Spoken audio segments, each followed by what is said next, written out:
कि कार्तिक के महीने में प्रातः स्नान करने का और भगवान का जलाभिषेक करने का इतना महत्व क्यों? सूत जी कहने लगे कि ऋषियों, एक बार सारे देवताओं की सभा लगी हुई थी।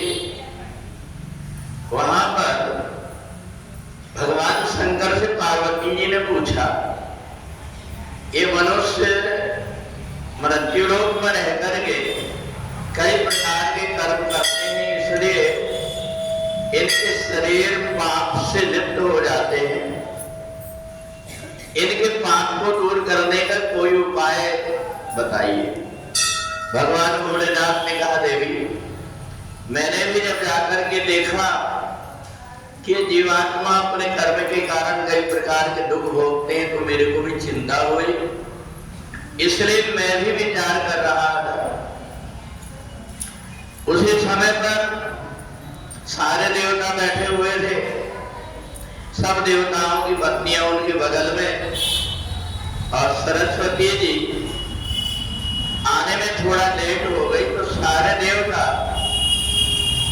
भगवान ब्रह्मा जी को देख करके हंसने लगे। कहा, ये आपके 4 मुख है, फिर भी आप इतने जल्दी तैयार हो गए, और सरस्वती जी इतनी लेट। सरस्वती जी को देख करके ब्रह्मा जी ने नीचे सिर कर लिया। सारे देवताओं के उपहास देख करके सरस्वती जी को क्रोध आया। उन्हें सारे देवताओं को श्राप दे दिया, मेरी हंसी उड़ा रहे इसलिए तुम सब पानी बन जाओ। सब चुप हो गए।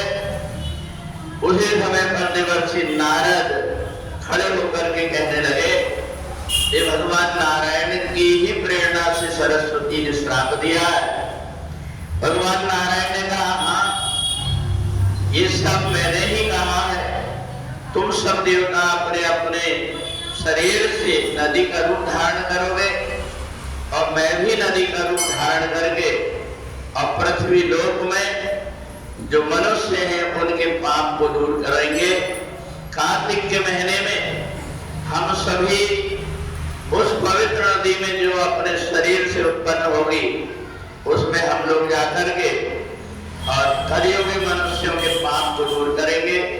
तो इसलिए सभी देवता कार्तिक के महीने में जल के रूप में निवास करते हैं, अपने अपने धाम को छोड़ करके, और सूर्य उदय के बाद में वो अपने अपने धाम को चले जाते हैं। इसलिए कार्तिक के महीने में सूर्य उदय के पहले जो भी किसी भी प्रकार के पानी में, घर में रखे हुए पानी में भी गंगा यमुना सरस्वती का आवाहन करके स्नान करता है, तो उनको तीर्थ में स्नान करने का पुण्य प्राप्त होता है।